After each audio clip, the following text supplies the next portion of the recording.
Olá, um abração para todo mundo. Estamos de novo aqui conversando com o Dr. Martins. Eu tive, há um tempo atrás, uma conversa com o Dr. Antônio Condino Neto, que veio nos falar sobre alergias. E foi um programa de muito sucesso e ele colocou coisas muito interessantes aqui para vocês. Aí eu convidei novamente para a gente falar sobre as infecções tão frequentes em crianças, infecções de repetição, e que as famílias ficam tão preocupadas. Doutor, mas ele é tão pequenininho, mas ele tem resfriado todo mês, ele tem febre a cada 2 meses, eu venho aqui todo mês, o que está acontecendo? Será que essa criança tem alguma baixa de resistência? É uma conversa que os pediatras sabem que acontece muito no consultório. E o doutor Condino, Antônio Condino Neto, ele é professor titular da Universidade de São Paulo, no Instituto de Ciências Biomédicas, na cadeira de Imunologia. E ele é pediatra de formação, ele fez residência aqui na Unicamp, e ele é professor livre docente da cadeira de pediatria da universidade, está afastado temporariamente, porque está na USP, e foi presidente do Centro de Investigação em Pediatria da Unicamp, o CIPED, que foi uma coisa que nós fundamos há algum tempo e que pesquisa na área de pediatria. Tudo bom, Condino? Bom dia. Obrigado pela sua volta aqui, mais uma vez conversando com a gente. Hoje eu vou te perguntar bastante sobre infecções, né, de repetição, crianças que têm tendência a ter processos infecciosos de rotina, sejam os banais e essas coisas comuns na primeira infância, no primeiro ano de vida e segundo, sejam as graves, aquelas crianças que têm infecções muito graves e que tem que se entender, tem que se estudar o que está acontecendo, né? Eu acho que, uma vez você já me contou sobre isso, que isso tem um pouco a ver com o desenvolvimento imunológico da criança, né? Sim. Como é que é essa história?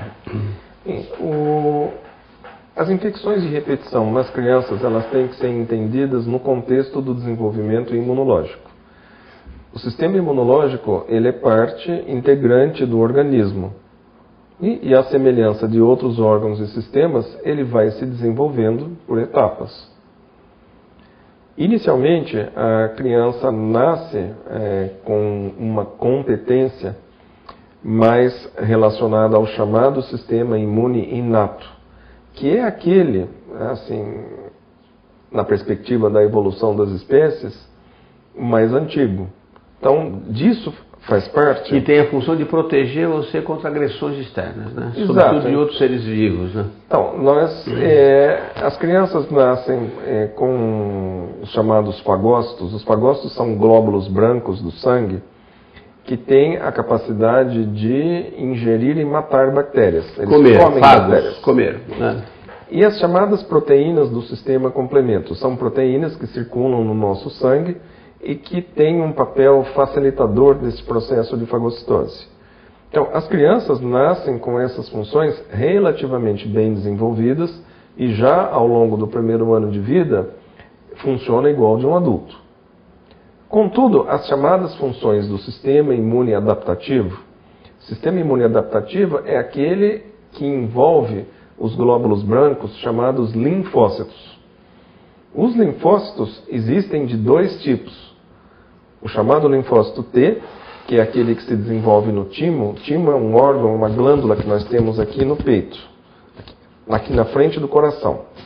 Então, essas células são muito importantes para organizar, regular a resposta imunológica. Aliás, são esses linfócitos T que são alvo do vírus da AIDS. Que destrói e aí a pessoa perde a imunidade. Perde a imunidade. E existem os chamados linfócitos B que produzem anticorpos. Por sua vez, esses anticorpos nós temos na espécie humana 5 tipos de anticorpos: IgA, IgM, IgG e IgE. Hoje a aula está bem biológica aqui, mas a gente vai simplificar isso. Então, esses anticorpos, esses 5 tipos de anticorpos, eles têm um ritmo de desenvolvimento e amadurecimento. Portanto, na criança, os chamados linfócitos T, por volta de 2, 3 anos de idade, eles já têm um funcionamento bastante satisfatório. E é interessante que o bebê nasce com o timo bem aumentado de tamanho, né? Exatamente para produzir isso. Depois ele vai diminuindo. Você sabe que quando eu era recém-formado, no começo da minha formação, não se sabia nada de imunologia, né? A gente foi desenvolvendo imunologia nos últimos anos. Aliás, a epidemia de AIDS ajudou muito o desenvolvimento da imunologia, para conhecer muito, né? Aliás, interessante isso na medicina, né? E eu me lembro que o timo grande era considerado, em alguns casos, por alguns professores de pediatria, como responsável por dificuldade respiratória. E eu cheguei a ver gente famosa mandar irradiar o timo da criança porque achava que isso melhorava a respiração. Imagina o que isso significava. Causava seguramente uma imunodeficiência. É inacreditável como a medicina naquela época não sabia nada de imunologia, né? E hoje a gente vê o raio-x de um bebê, está lá o timo enorme, ele vai diminuir de tamanho à medida que ela cresce, né? Porque por causa das células T que ele está produzindo, né? Por causa das células T. Eu brinco com os alunos que todos nós nascemos com um timão no peito. A gente nasce corintiano. Embora eu seja santista. Né? E depois vira outra coisa. Mas voltando ao assunto. Então, os linfócitos T, eles passam a funcionar de uma maneira mais satisfatória lá para o segundo, terceiro ano de vida. Os linfócitos B, que produzem todos aqueles tipos de anticorpos, cada anticorpo tem um ritmo próprio. E a maturidade plena vai acontecer da idade escolar em diante.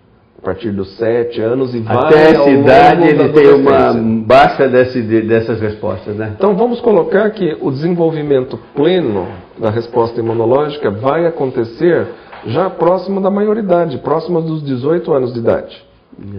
E até lá, toda criança e adolescente está sujeita a ter infecções de repetição. Ele é mais sujeito, né? Não é à toa que antigamente a proteção da criança diminuía, não ia muito para a rua, ou não ia para as escolas precocemente, né? Só aos 4 anos, né? E hoje a gente bota as crianças com 2 meses na creche, 3 meses, que é um crime, né? Então, e até eu explico, procuro explicar sempre essa ideia.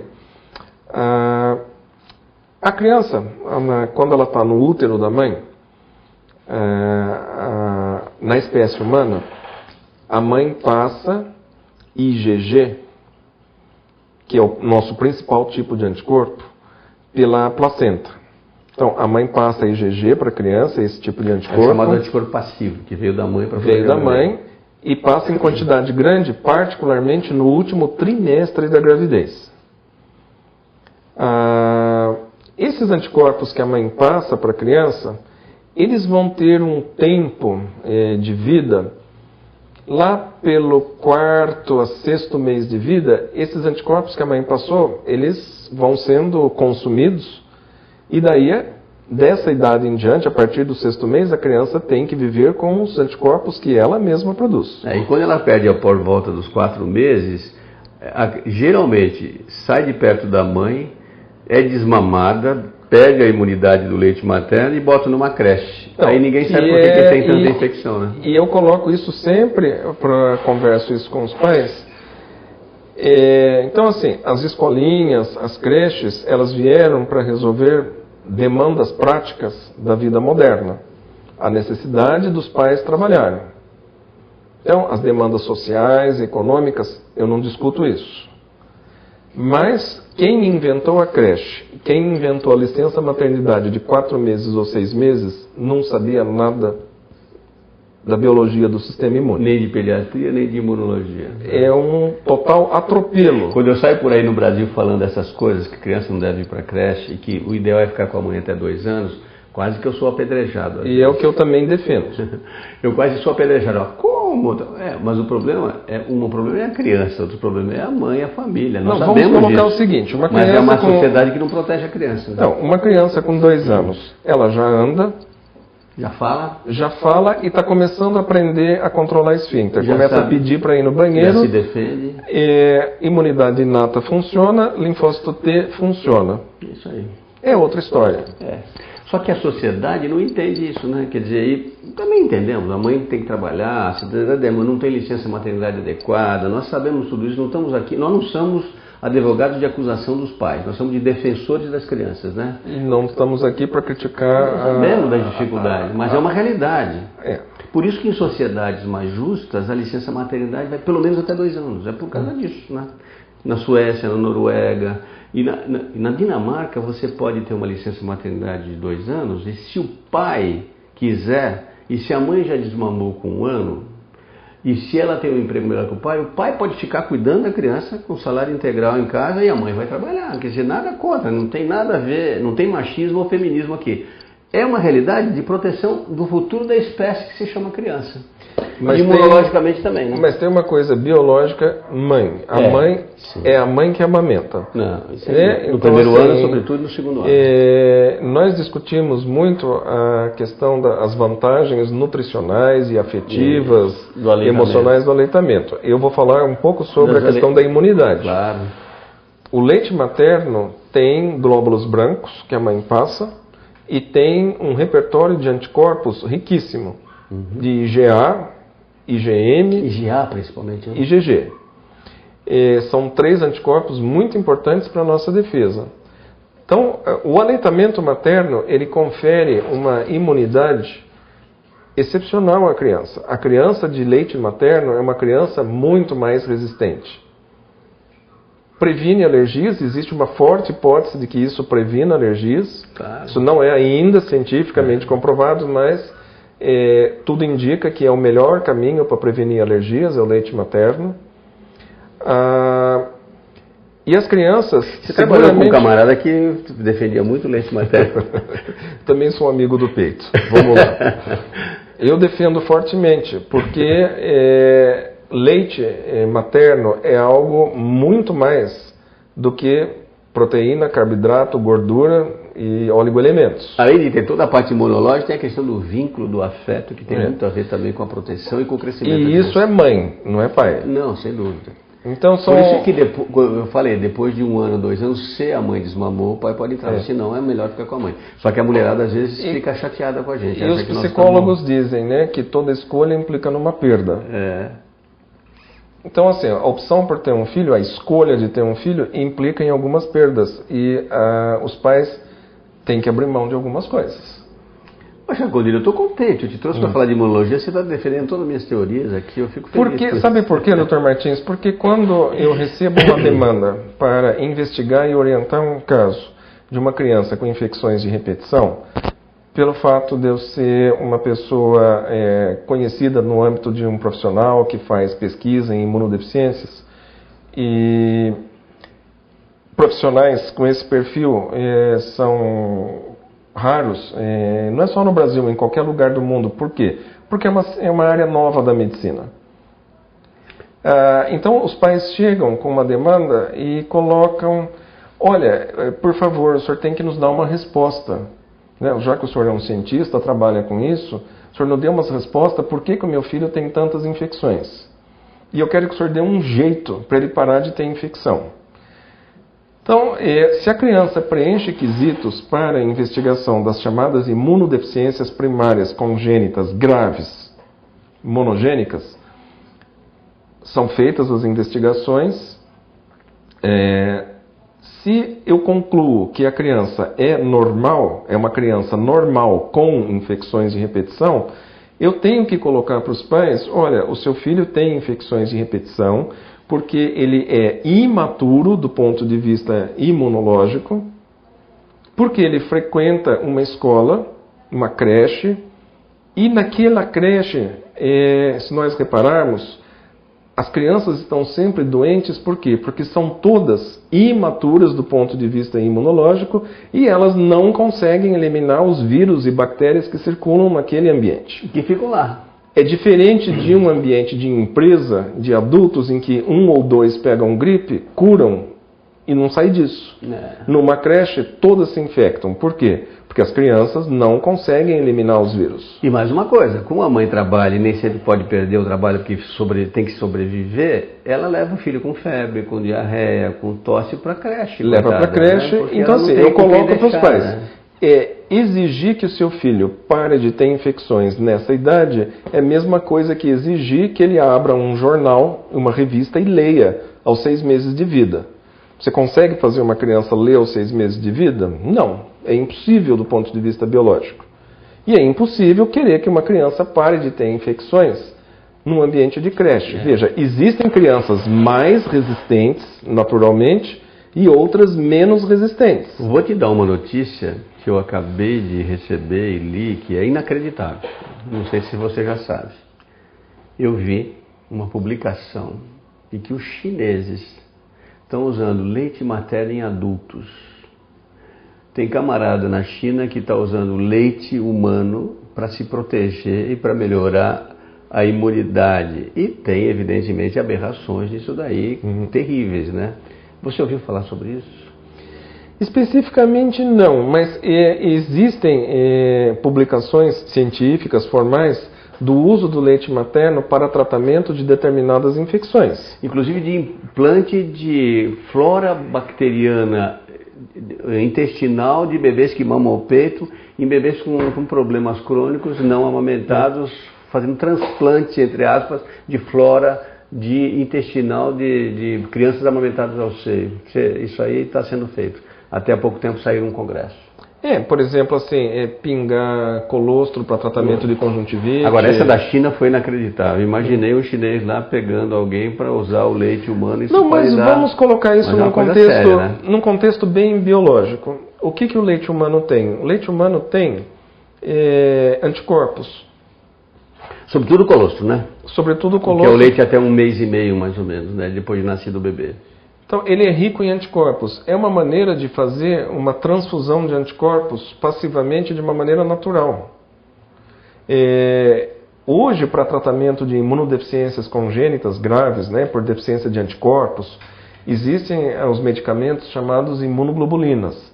Quer dizer, as imunoglobulinas que são muito bem preparadas pelas indústrias farmacêuticas que têm tradição na área, na verdade, são produtos extraídos do sangue de doadores e que são processados por essas indústrias farmacêuticas e ofertados na forma de imunoglobulinas concentradas para uso intravenoso ou subcutâneo.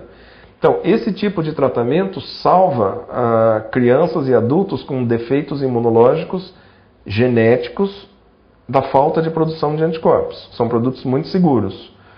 Mas se nós pensarmos, o leite materno, ele é um produto biológico, natural e rico em anticorpos. E ele pode ser usado em situações que visam até a salvar determinadas crianças. Por isso que os chineses estão usando isso em adulto. É uma coisa, então, para mim foi uma coisa chocante. Eu totalmente entusiasta da ideia de se aprofundar a pesquisa sobre leite materno, sobre leite humano e as propriedades imunomoduladoras do leite humano, que isso é um recurso que a medicina ainda não explora como deveria. Aliás, lembrar que o Brasil tem a maior rede mundial de banco de leite humano, né? O meu amigo José Aprígio, lá da Fundação Oswaldo Cruz do Rio de Janeiro, que veio trabalhar conosco quando eu trabalhava no Ministério, presidindo o Grupo Nacional de Estímulo ao Aleitamento Materno, e que é fundamental. Só que esses bancos de leite humano são usados para prematuros ainda e para crianças com baixa resistência e baixa imunidade, e é sensacional, né? Não, e isso aqui no Brasil, a questão do aleitamento, um ponto muito positivo para a sociedade brasileira e para a mulher brasileira é que aqui amamentar uma criança em público não induz nenhum tipo de constrangimento. Exatamente. As mães fazem isso, ficam muito à vontade de amamentar uma criança, e as pessoas que olham aquilo veem de uma maneira extremamente positiva. Nos Estados Unidos não é assim, não. Lá é complicado, né?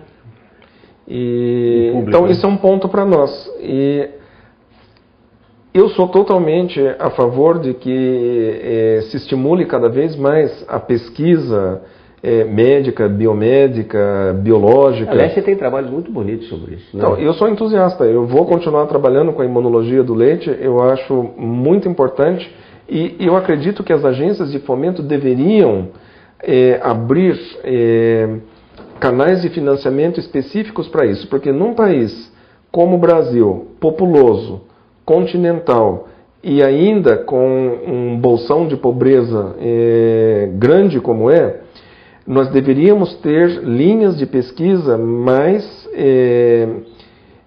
eu diria, intensivas sobre o tema, porque iria ajudar muito no desenvolvimento das crianças brasileiras. Aliás, você tem uma linha de pesquisa nesse sentido. Eu vi uma vez uma sua apresentação, uma aluna sua de doutorado trabalhando com transferência de anticorpos da mãe para o bebê, um trabalho muito interessante, né? Já foi publicado esse trabalho ou não?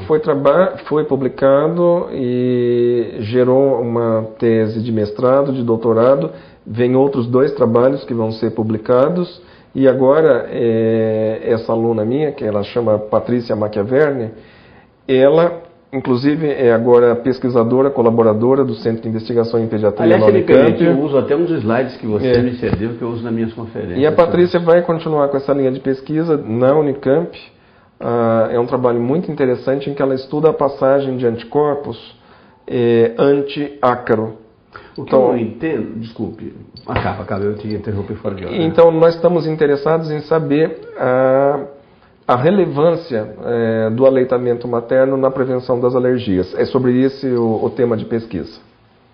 Não, então, nessa linha, uma coisa que eu fico impressionado, Codino, é como é que, mesmo com todo esse conhecimento que a gente tem hoje, tudo que se fez nos últimos 50 anos no Brasil, e que nós participamos intensamente dessa luta, você, eu, os livros que a gente já publicou, ainda tem gente que resiste à amamentação, até na universidade. Tem gente que faz discurso dizendo que isso é bobagem, isso não adianta nada, tal, e que não percebem o que eles estão fazendo de malefício para as nossas crianças e para o desenvolvimento imunológico dessas crianças. Tem um conceito novo hoje chamado de esterogestação, não sei se você já viu esse conceito, que eu estou até estudando e escrevendo. O bebê humano, ele teoricamente, quando ele nasce, quando ele sai do útero materno, ele mantém uma ligação fortíssima com a mãe através do leite humano, do colostro, como se isso fosse um cordão umbilical que foi substituído. Aquele cordão que antes saía pela placenta e ia lá no bebê, hoje é o peito da mãe e o bico da mãe. E por ali sai um sangue branco. Eu até falo assim, porque o leite humano, o colostro é quase sangue, ele tem tudo, só não tem glóbulos vermelhos. Por isso que a gente brinca, chama de... Aliás, em algumas tradições antigas, em algumas línguas primitivas, o leite humano é chamado de sangue branco. Era uma noção de que aquilo era fundamental. Alguns psicanalistas acham que o bebê, ele não sabe que nasceu até 6, 7 meses. O vínculo com a mãe é fortíssimo, né? Sobre todos os aspectos. E o imunológico, então, é fundamental para acabar a gravidez, para ele terminar essa fase, para ele começar a ter que poder produzir seus anticorpos, ele poder sentar, ele poder olhar melhor, ele poder enxergar melhor. É a esterogestação. Alguns mamíferos têm uma gravidez muito mais prolongada. Há uma teoria de que o ser humano, ao ficar bípede, ficar em pé, ele abreviou o tempo de gestação. Por isso que as 40 semanas da gestação humana, teoricamente, seriam um pouco abaixo daquilo que ele necessitaria para se desenvolver. Por isso que esse colostro é tão fundamental nos mamíferos. Você já ouviu essas teorias? Você concorda? Eu diria, um exemplo é o potro. Ele nasce com ausência de anticorpos. A primeira carga de anticorpos que um potro recebe é pela amamentação. Claro. Um potro que não mama na égua, ele não sobrevive. Ele morre. Ele vai morrer de infecção. Por isso que os criadores deixam ele mamar um tempão para depois desmamar. E quando desmama da pena do cavalinho, o que eles fazem com o cavalinho para ele soltar a mama da mãe é um negócio impressionante. Não sei se você já viu. O bichinho fica cercado, ele corre atrás da mãe e tal.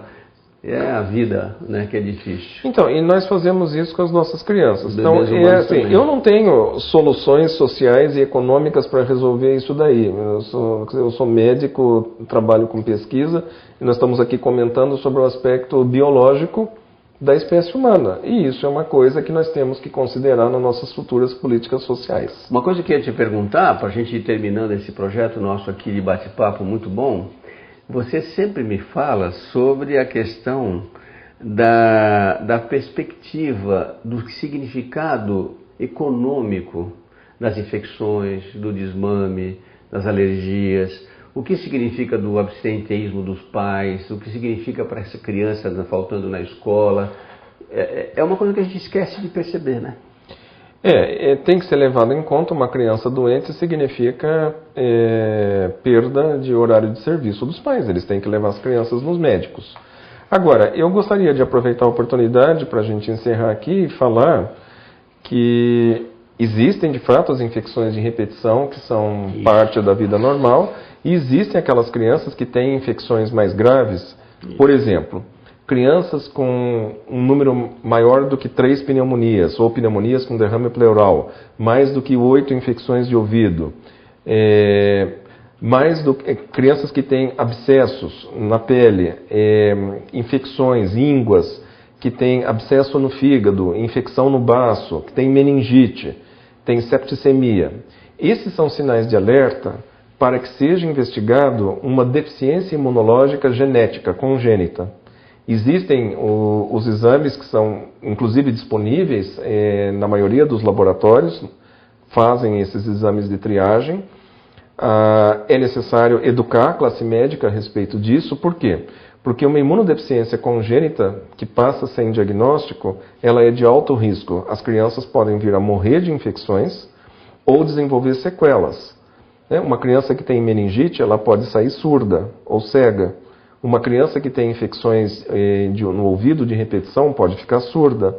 Uma criança que desenvolve uma pneumonia, um abscesso pulmonar, pode perder um pulmão. Então, esse diagnóstico ele tem que ser suspeitado e investigado precocemente. Felizmente, hoje, existe já o desenvolvimento de uma tecnologia para diagnóstico de imunodeficiências graves combinadas já pelo teste do pezinho. Está introduzindo agora, né? Então, o nosso grupo vem desenvolvendo esse projeto lá na USP, junto com a Escola Paulista de Medicina. E agora, com a PAI de São Paulo, um projeto para triagem das imunodeficiências graves congênitas como um adendo ao teste de pezinho. É um projeto de pesquisa ainda, portanto, assim, não é nada governamental, é um projeto de pesquisa que vem sendo financiado pela FAPESP e pelo CNPq. E este mês nós tivemos a boa notícia que esse projeto recebeu uma nova linha de financiamento pelo chamado projeto FAPESP e TPSUS, agora já com a participação do Ministério da Saúde. Nós pretendemos triar um grande número de crianças num projeto conveniado com a PAI de São Paulo. É a segunda fase já do projeto, nós esperamos identificar precocemente essas crianças para que elas sejam reconhecidas e tratadas no tempo devido, evitando mortes desnecessárias e sequelas desnecessárias. E que esperamos que isso futuramente entre na rotina da investigação da triagem neonatal no Brasil. Bom, eu acho que esse finalzinho que foi colocado pelo professor Condino é fundamental para vocês entenderem a diferença entre alguém que só atende e alguém que pesquisa, alguém que é professor e que é cientista, né? Essa linha de pesquisa que o Condino desenvolve, todo esse trabalho aí nacional e internacional e essa possibilidade de que nós estamos cada vez mais percebendo nos exames preventivos feitos no recém-nascido, né? O famoso teste do pezinho é sensacional, né? Porque hoje a gente já pode diagnosticar hipotireoidismo, a gente já pode diagnosticar anemia falciforme, a gente já pode diagnosticar fenilcetonúria, uma série de doenças graças à evolução desse teste do pezinho. Mas nós estamos percebendo, o teste do pezinho é aquela gotinha de sangue que você tira do calcanhar do bebê, por isso chama teste do pezinho, e que onde você vê uma série de doenças, pode ser ele simples, pode ser o complexo, que se dá ideias muito interessantes. Mas isso está avançando tanto, né? Que nós estamos começando então, agora nós temos para imunodeficiência. E é assim, o primeiro teste que é feito com base na amplificação de material genético das crianças. Então, é a partir da amplificação do DNA das crianças. E é possível diagnosticar cerca de 30 imunodeficiências. E todas de evolução muito grave. Eu diria assim, a imunodeficiência é uma coisa que não existe, é coisa grave. Não é bem assim. Hoje em dia nós temos em torno de 180 doenças monogênicas que no conjunto têm uma incidência em torno de 1 para 10 mil, que é igual de fenilcetonúria, igual de hipotireoidismo congênito. São doenças frequentes na população, mas que se passam sem um diagnóstico, essas crianças não têm chance. Essas doenças todas, nós ainda vamos falar aqui no nosso programa, o hipotireoidismo, a fenilcetonúria, são doenças graves que, se não diagnosticadas a tempo, você vai a retardo mental. O hipotireoidismo não diagnosticado, uma tireoide que não funciona, se você não vê no teste do pezinho, se você leva um ano para descobrir, você já lesou o cérebro e você tem um retardado mental para o resto da vida. Uma pessoa com graves defeitos cerebrais. A mesma coisa a fenilcetonúria, que é uma doença metabólica associada a uma proteína chamada fenilalanina que não é metabolizada e que também lesa o cérebro. E isso que o Condino está dizendo são doenças gravíssimas que a gente pode prevenir. Ou seja, a medicina continua avançando, né? Quer dizer, a genética é a medicina do futuro, né? Quer dizer, e realmente todo esse estudo das imunodeficiências é uma coisa maravilhosa. Companheiro, muito obrigado. Muito obrigado. Mais uma vez você ter vindo aqui. Estamos às ordens. Eu fiquei muito feliz de poder te entrevistar e é sempre muito interessante, porque além de a gente trazer informações importantes para todo mundo, a gente aprende também. Eu fico revendo meus conceitos e aprendendo bastante coisas na questão da imunidade. Muito obrigado por você falar tanto do aleitamento materno, viu? Eu fico feliz de ouvir você a me ajudar nessa luta aí, que eu comecei há quase 50 anos no Brasil e que realmente valeu a pena. Eu estou reescrevendo o Como e Por que Amamentar e já estou te convidando de público para você escrever um capítulo dentro do livro Como e Por que Amamentar, que foi um dos primeiros livros escritos em português sobre aleitamento, só nesse capítulo aí de imunodeficiência, tá bom? Você topa? Será um prazer. Muito obrigado, Condino. Até a próxima. Obrigado. E obrigado a você, que mais uma vez está aqui conosco. Mande as suas questões, suas perguntas, suas ideias, suas sugestões.